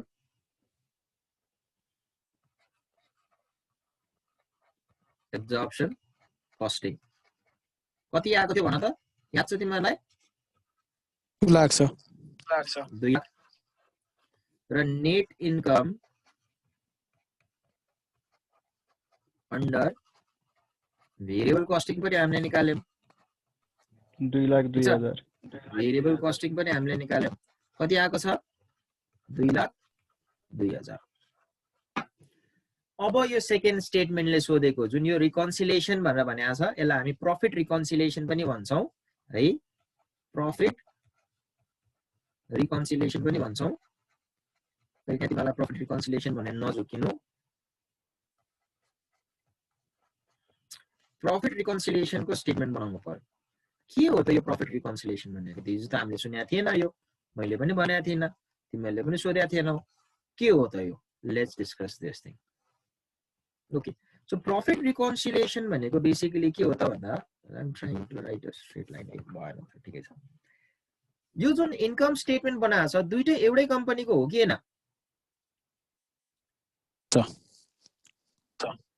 हो एकदम सबैजना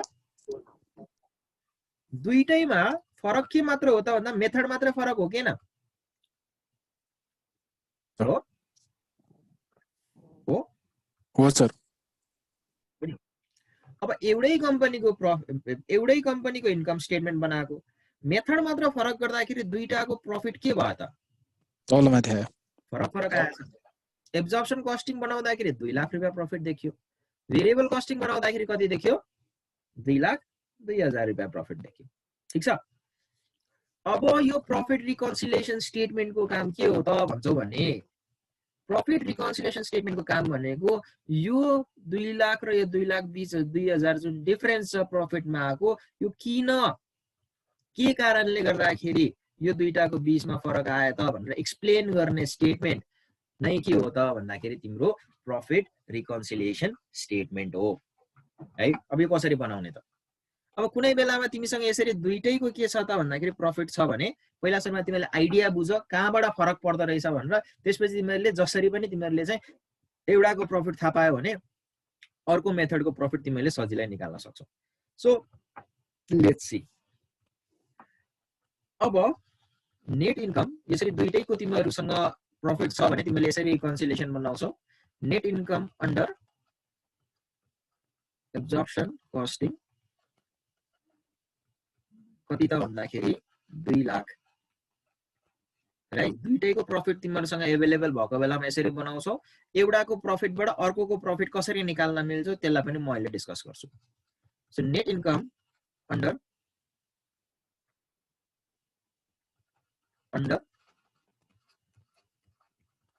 variable costing 2,02,000 भनिसकेपछि डिफरेन्स इन प्रॉफिट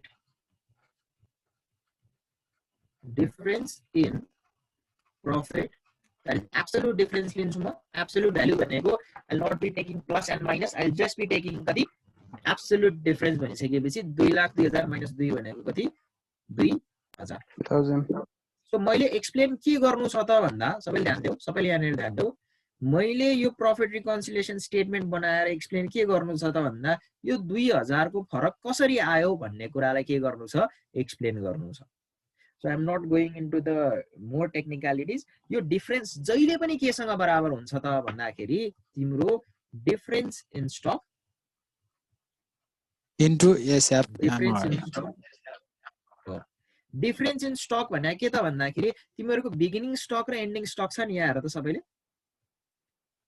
यो देख्छ नि सो डिफरेन्स इन स्टक लिँदाखेरि तिमीले एब्सोल्युट भ्यालुमा लिऊ मेरो बिगिनिङ स्टक 2500 एन्डिङ स्टक 2000 मैले फरक मात्र पत्ता लगाउनु छ भने बिगिनिङ स्टक र एन्डिङ स्टकको बीचमा कतिको फरक रहेछ 2500 माइनस 2000 कति 500 को फरक रहेछ सबैले ध्यान देऊ है यो जुन डिफरेन्स छ प्रॉफिट त्यो जहिले पनि यो तलको पार्ट सँग जहिले पनि बराबर हुन्छ है अब मैले यसलाई केले मल्टिप्लाई गर्छु त भन्दा standard fix manufacturing overhead rate कसैलाई याद छ standard fix manufacturing overhead rate हामीले कहाँ क्याल्कुलेट गरेका थियौ त भन्दाखेरि क्वेशनले सुरुमै हामीलाई एब्जर्प्सन कस्टिङ बना भन्ने बित्तिकै हामीले सुरुमा if you remember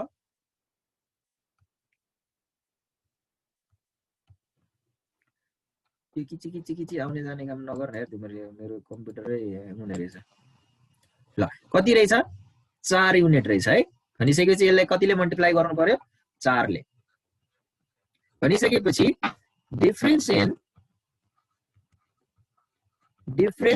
in valuation of stock कति आयो त भन्दा मेरो स्टकको डिफरेन्स 500 र स्टकलाई भ्यालुएसन गर्दाखेरि दुईटाको स्टक भ्यालुएसनको रेट एउटामा 55 थियो एउटामा 51 थियो भने चाहिँ रेट कतिले फरक परेछ 4 रुपैयाँले भने चाहिँ मेरो स्टकको डिफरेन्समा मेरो भ्यालुएसनको रेट जुन छ फिक्स्ड म्यानुफ्याक्चरिङ ओभरहेड जुन छ त्यसले मल्टिप्लाई गर्दाखेरि यो भ्यालुएसनको मेरो टोटल भ्यालुमा कतिको फरक पर्यो त भन्दाखेरि 500 को 20 2000 सबैले नोटिस गर्यो यो डिफरेन्स जुन छ के कारणले याद गर्दा आएको रहेछ यो कारणले गर्दा के रहेछ त्यो कारण स्टकको भ्यालुएसनमा भएको डिफरेन्स के को कारणले गर्दा डिफरेन्ट परेको यसको कारणले गर्दाखेरि and this is what you called your profit reconciliation statement अब यो चाहिँ तिमीहरुलाई अलिकति मैले यहाँनिर बुझाउनको लागि अहिले मसँग भेरिएबल कस्टिङ पनि बनाएको थिए यसको पनि प्रॉफिट थियो र मैले यसरी बनाए तर तिमीहरुलाई क्वेशनले सोधेको त के छ भन्दाखेरि चाहिँ एब्जर्प्सनबाट चाहिँ तिमीले इन्कम स्टेटमेन्ट बनाऊ र भेरिएबल कस्टिङ को तिमीहरुको चाहिँ प्रॉफिट चाहिँ रिकन्सिलिएसन स्टेटमेन्टको बेसिसमा बनाऊ भनेर भनेको छ अब यो अवस्थामा जानेर हामीले एउटाको चाहिँ इन्कम स्टेटमेन्ट बनाउने अर्कोको प्रॉफिट निकाल्नु छ भने कसरी रिकन्सिलिएसन स्टेटमेन्ट बनाउने त त्यसलाई हेर सबैले ध्यान दियो अब म एउटा चीज लेख्दै छु त्यो चीज तिमीहरुले बुझ्यौ भने रिकन्सिलिएसन स्टेटमेन्ट तिमीहरुले एउटा स्टेटमेन्टको प्रॉफिटबाट अर्कोको रिकन्सिलिएसन सजिलै बनाउँछौ यदि बुझेनौ भने देखि फेरि ठण्डाराम है सो एउटा कन्डिसन तिमीहरुले याद गर्नु पर्यो very very important condition if यो आज राति सुत्दाखेरि कण्ठ पार्ने है if Opening stock is greater than closing stock छ भने opening stock is greater than closing stock छ भने profit under AC भनेको जहिले पनि less than के हुन्छ profit under BC मन्त्र है यदि ओपनिङ स्टक क्लोजिङ स्टक भन्दा बढी छ भने profit under absorption costing variable costing भन्दा कम हुँदै रहेछ बाहुनहरुको लागि इफ ठ्याक्कै उल्टो opening stock is less than closing stock छ भने त्यो बेलामा profit under absorption costing greater than के हुन्छ प्रॉफिट अन्डर भेरिएबल कस्टिङ हुन्छ सिम्पल फन्डा छ अगाडिको एउटा लाइन सम्झे पुग्यो ओपनिङ स्टक ग्रेटर हुँदा एब्जर्प्सन कस्टिङ को प्रॉफिट कम ओपनिङ स्टक कम हुँदा एब्जर्प्सन कस्टिङ को प्रॉफिट बढी यदि यो कुरा तिमीले बुझ्न सक्छौ भने कुनै एउटाको ध्यान दियौ है कुनै एउटाको तिमीहरुसँग प्रॉफिट छ भने अर्को मेथडको प्रॉफिट तिमीले निकालिहाल्छौ भने चाहिँ त्यही अघिको यदि भेरिएबल कस्टिङ नबनाएको भए त्यसको प्रॉफिट कसरी क्याल्कुलेट गर्न सक्थ्यौ त भन्दा प्रॉफिट रिकन्सिलिएसन स्टेटमेन्ट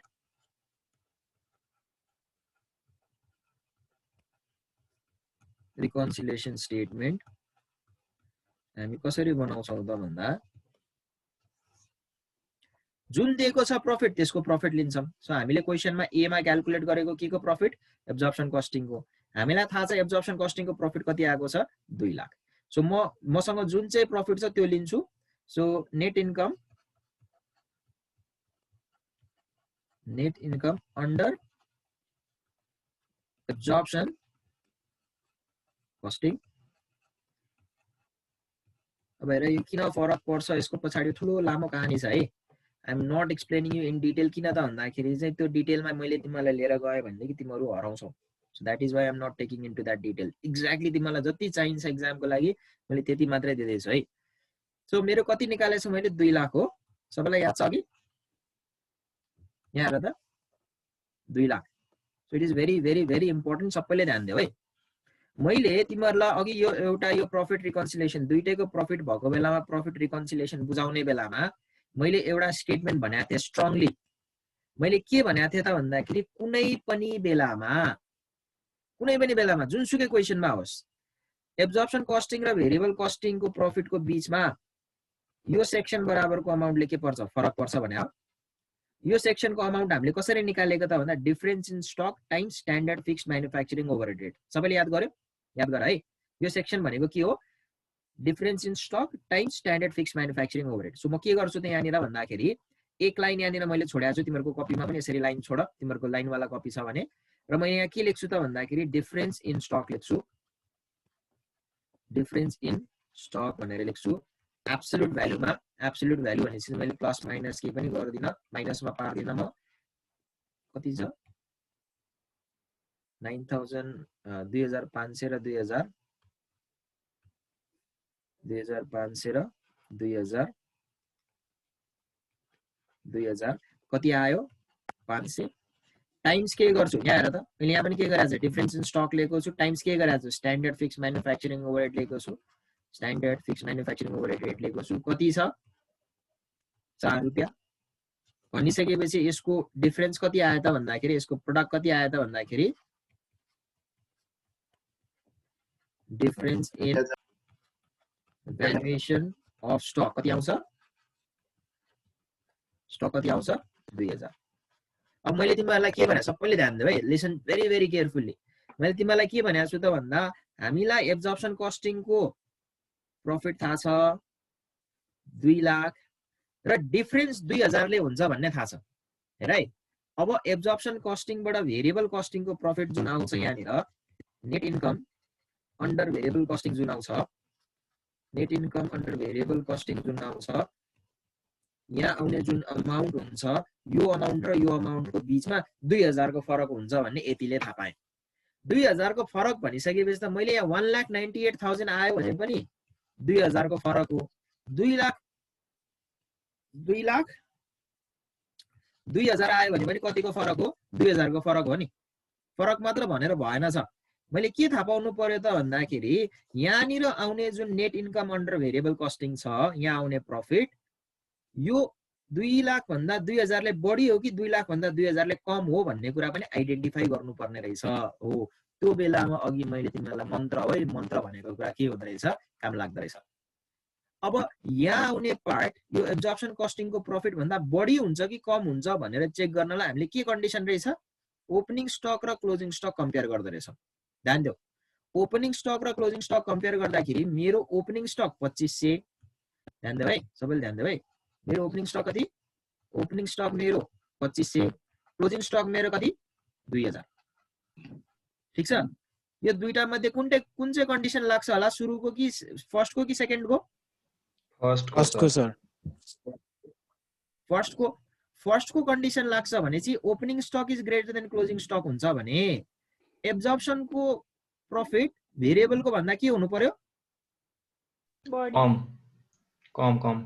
कम हुनु पर्यो। एब्जर्प्सन कस्टिङको प्रफिट चाहिँ भेरिएबलको भन्दा कम हुनु पर्यो। भनिसकेपछि यहाँ आउने फिगर जुन छ हेर है, यसमा स्याटिस्फाई हुनको लागि त यो भन्दा यो के हुनु पर्यो? बढी हुनु पर्यो नि। हेर त, एब्जर्प्सनको कम हुनु पर्यो, भेरिएबलको बढी हुनु पर्यो भने यहाँ हामी भेरिएबल कस्टिङको निकाल्दैछौँ भने अब के गर्ने त भन्दा यो भन्दा यो पार्ट बढी हुनुपर्छ भने के गर्ने रहेछ? एड गर्ने रहेछ। एड गरिसकेपछि के 2 लाखमा 2000 जोडेर कति आउने रहेछ? 2,02,000। भनेपछि अब हेर त, यदि मैले यो भेरिएबल कस्टिङबाट बनाउँदिन थिएँ भने पनि यति जब एउटा स्टेटमेन्ट बनाइदिएको आधारमा मैले के गर्न सक्दो रहेछु त भन्दाखेरि एउटा स्टेटमेन्टको प्रफिटबाट अर्को स्टेटमेन्टको प्रफिट निकाल्न सक्दो रहेछु। And this is what is called के प्रफिट रिकन्सिलिएसन स्टेटमेन्ट। ल अब आई डोन्ट नो तिमीहरूले यो पार्टलाई कतिको सिरियसली आज ध्यान दिएको छौ। अब इभन सर यदि 90 डोन्ट अन्डरस्ट्यान्ड आज सर यदि 98 त्यो 1,98,000 भएको भए माथि लेस गर्ने हो। क्लोजिङ स्टक चाहिँ धेरै भएको भए चाहिँ त्यो गर्दिन। एक्ज्याक्टली, यदि यो कन्डिसन हुन्थ्यो ओपनिङ स्टक चाहिँ 2000 हुन्थ्यो, क्लोजिङ स्टक चाहिँ 2500 हुन्थ्यो भने यहाँ लेस गर्नु पर्थ्यो। ठीक छ? र तिमीहरूले यो फुल पेजमा इन्कम स्टेटमेन्ट बनाउँदाखेरि तिमीहरूले यो इन्कम स्टेटमेन्ट बनाउँदा यो ठिक उल्टो हुन्थ्यो भने यहाँनिर 1,98,000 रुपियाँ आउँथ्यो है। ओके सर अनि त्यो प्रोसेसलाई अलिकति मैले नर्मल क्यापेसिटी नदिएको बेलामा हामीले त्यो स्ट्यान्डर्ड फिक्स म्यानुफ्याक्चरिङ ओभरहेड निकाल्नलाई त्यसमा हामीले डिभाइड केले गर्ने फिक्स Production कस्टले unit. त्यो उता अगाडि के स्ट्यान्डर्ड फिक्स म्यानुफ्याक्चरिङ ओभरहेड निकाल्नलाई डिभाइड गर्छौँ नि नर्मल Production unit. क्यापासिटीले प्रोडक्सनले डिभाइड अहिले गर्दा नर्मल मिल्छ क्यापासिटी दिएको छ हो यदि यो दिएको छैन भने नर्मल क्यापासिटी भने के हुन्छ production unit Production unit. Production unit direct त्यसले डिभाइड गर्ने भाग गर्ने यस ए हस् सर ओके ओके सो बिस्तारै बिस्तारै तिमीहरूले अब क्याचअप गर्दैछौ है मैले यी कुराहरू हिजो पनि भनेको थिएँ मैले आज पनि भनिरहेको छु है र भोलि पनि मैले यसको अझै दुईटा प्रब्लम गराउने हुन्छु दुईटा प्रब्लम गर्दाखेरि म यही कुराहरू गर्ने हुन्छु अब यो प्रब्लममा चाहिँ मैले तिमीहरूको सबै चिजलाई चाहिँ समेटेँ यो च्याप्टरमा तिमीहरूले चाहिँ जतिवटा भेरिएसन आउँछ त्यो भेरिएसनमा तिमीहरूले यही हो एब्जर्प्सन कस्टिङबाट बनाउन जान्नु पर्यो भेरिएबल कस्टिङबाट बनाउन जान्नु पर्यो र प्रफिट रिकन्सिलिएसन बनाउन जान्नु पर्यो यो तीनटा बनाउन जाने चाहिँ कुरा सकिने रहेछ अब भोलि चाहिँ हामी ठ्याक्क क्वेसनले जति सोधेको छ त्यति मात्र कसरी गर्ने भनेर म अब एउटा दुईटा क्वेसन अरू गराउने हुन्छु है सो आज गरेको सेसनलाई एकदम राम्रोसँग हेरेर आऊ मैले तिमीहरूलाई यो स्लाइड हालिदिने हुन्छु उसमा पनि है र भोलिबाट चाहिँ हामी अब क्वेसनले जे भनेको छ त्यसलाई मात्र टिप्दै टिप्दै टिप्दै जान्छौँ सर यति जानु भने डन फिनिस्ड खतम सर भन्नुहोस् सर भन्नुहोस् साथी हो अब के छ क्वेसन एन्सरमा अब जाउँ हामी केही त्यस्तो डिवेस मैले भने है पहिला ल ल ल प्लिज सर हामीले चाहिँ हैन अहिले चाहिँ क्लोजिङ स्टक र ओपनिङ स्टकको आधारमा चाहिँ हामीले कसरी रिकन्सिलिएसन गर्ने भन्ने कुरा चाहिँ थाहा पायौँ तर चाहिँ हामीलाई चाहिँ त्यहाँ चाहिँ यसरी क्वेसन चाहिँ बनाएको छ जसले गर्दा चाहिँ सेल्स युनिट र त्यो प्रोडक्सन युनिट्सले चाहिँ यसरी ब्यालेन्स गर्छ कि क्लोजिङ स्टक र ओपनिङ स्टक चाहिँ बराबर हुन आइदियो भने चाहिँ त्यस्तो कन्डिसनमा हामीले कस्तो हुन्छ त्यो हुन सक्छ कि नै भइदियो भने कसरी हेर्ने सर स्टक र क्लोजिङ स्टक बराबर भएको बेलामा दुईटै मेथडबाट आउने प्रफिट बराबर हुन्छ कन्सिलिएसन चाहिएन है सर अनि सर अर्को चाहिँ प्रोडक्सन युनिट्स र सेल्स युनिट चाहिँ बराबर भयो भने चाहिँ त्यसले चाहिँ पार्ने इम्प्याक्ट चाहिँ कस्तो हुन्छ सर प्रोडक्सन र सेल्स बराबर भएर खासै यहाँ अर्थ राख्दैन किन त भन्दाखेरि रिलेसन चाहिँ केलाई लिएर हुन्छ त भन्दा ओपनिङ स्टक र क्लोजिङ स्टकलाई ठिक छ बुझ्यो सर धन्यवाद सर सर तिमीहरूको स्क्रिनमा एउटा पोल आएको होला त्यसमा तिमीलाई के लाग्छ त्यो चिज थिच्दिएर फिडब्याकको लागि सहयोग गरिदिनु होला धन्यवाद मैले त त्यसै आएको होइन तल्लोको थिच्दै मैले नै हटाइदिइसकेँ थिच्न त अब यति हावामा थिच्न चाहिँ जे नि पाइन्छ होइन तर यसो हेरेर थिचाऊ न हजुर सर के अरे एउटा क्वेसन थियो त्यो अघि हामीले निकाल्यो नि कस्ट अफ प्रोडक्सन त्यो के अरे बिगिनिङ अनि त्यो के अरे क्लोजिङ स्टकको जुन युनिट्सहरू थियो नि कतिले मल्टिप्लाई गर्ने भनेर अनि त्यो के अरे कस्ट अफ प्रोडक्सनमा इफ दिएको छ भने त ठिकै हो होइन इफ दिएको छैन भने चाहिँ के गर्ने सोधेको क्वेसन तिमीहरू कतिजनाले बुझ्यो I don't know but let me explain so I am ending the poll right, those of you who have given the poll, thank you very much, right? This will help us to improvise. All right, so this is kind of a result. Sir त्यसमा excellent छैन त्यसमा Thank you very much for the feedbacks, right? Now, let me get back to the question. तिमीहरूको अहिले भर्खर कसले question सोधेको थियो मनिषले हो सर मैले ओके सो यहाँनिर तिमीहरूको let me share the screen and so it to you है this is very very good question है मनिषले सोधेको क्वेसन के हो त भन्दा अहिले तिमीहरूले यो रेट निकाल्ने बेलामा मैले तिमीलाई के एउटा आइडिया दिएँ त भन्दा भाइ बहिनी हो यो कस्ट अफ प्रोडक्सन भन्दा माथिको इन्डिभिजुअल रेट जुन छ त्यसलाई के गर त भन्दाखेरि जोडिदेऊ यहाँनिर मल्टिप्लाई गर्ने रेट आउँछ भने ठिक हो अब मनिषले सोधेको क्वेसन के हो त भन्दाखेरि ओके मलाई यो इन्डिभिजुअल रेट छैन मसँग यो इन्डिभिजुअल रेटहरू छैन जुन तिमीहरूले यो क्वेसनमा देख्छौ राइट यहाँनिर रेट दिएको छैन केमा छ टोटल अमाउन्टमा छ यो टोटल अमाउन्टमा छ भनेदेखि मैले यो स्टकको लागि मल्टिप्लाई गर्ने रेट फेरि कसरी निकाल्ने किन त भन्दाखेरि मसँग एउटा एउटा रेट त हुँदैन है यो अमाउन्ट मात्र हुन्छ भने मैले यो रेट कसरी निकाल्छु भन्ने कुराको लागि चाहिँ you have to stand back until tomorrow मैले तिमीलाई भोलि सिकाउने हुन्छु यो कसरी। अब सिम्पली अहिले मैले तिमीलाई एउटा हिन्ट्स मात्र दिँदाखेरि त्यो रेट कसरी निकाल्ने हो त भन्छ भने जस्ट इमेजिन तिमीहरूसँग यो इन्डिभिजुअल रेटहरू अहिले छैन, मलाई यो 55 रुपियाँ भन्ने कुरा पत्ता लगाउनु छ। त्यसको लागि मैले एउटा सानो फर्मुला युज गर्छु, त्यो फर्मुला के हो भन्ने कुरालाई सबले नोटिस गर। सबैको कस्टलाई जोडेर प्रोडक्सन कस्टले डिभाइड गर्दाखेरि भयो नि हैन सर त्यहाँनेर? सही पक्रे, एक्ज्याक्टली द सेम थिङ। त त्यो बेलामा मैले त्यो रेट कसरी निकाल्छु त भन्छौ भने त्यसलाई म स्टक भ्यालुएसन रेट भनेर भन्छु। कसैले त्यसलाई प्रोडक्ट रेट भन्छ, whatever you say it's the same thing, equals to cost of production. That means cost of प्रोडक्सनको टोटल अमाउन्ट जति छ त्यसलाई केले भाग गर्ने त भन्दा प्रोडक्सन युनिटले, युनिट है। अब सबैले ध्यान देऊ, यहाँनिर तिमीहरूको कस्ट अफ प्रोडक्सन कति छ? 4,95,000। सो 4,95,000 डिवाइडेड बाई हाम्रो प्रोडक्सन युनिट कति हो? चेकआउट 9,000। सो डिवाइडेड बाई कति? 9,000 कति आयो निकाल त? 55। कति आयो गाइस? 55। Very good. यो कुनको लागि हामीले निकालेको? एब्जर्प्सनको लागि। So with the same logic, if we have to calculate the stock valuation rate for variable costing, stock valuation rate for variable costing, and exact same formula लाउँछौं, cost of production divided by production unit. Production unit फरक यति मात्रै हो कि माथि cost of production चाहिँ absorption costing को cost of production ल्याएको थियौं भने तल कस्ट अफ प्रोडक्सन चाहिँ भेरिएबल कस्टिङ को लिन्छौं। भेरिएबल कस्टिङमा कस्ट अफ प्रोडक्सन कति छ? 4,59,000। सबैले नोटिस गर्यो यहाँनिर 4,59,000 डिवाइडेड बाइ कति? 9,000। कति आयो कसले भन्छ ल भन? 51। ठीक छ। भनिसकेपछि हामीले के रहेछ त भन्दाखेरि the simple rule of thumb is यदि इन्डिभिजुअल रेटहरु दिएको रहेछ भने इन्डिभिजुअल रेट्सहरु जोड्ने, यदि इन्डिभिजुअल रेट्सहरु दिएको छैन भने स्टक भ्यालुएसन रेट भन्ने निकाल्नु पर्दो रहेछ।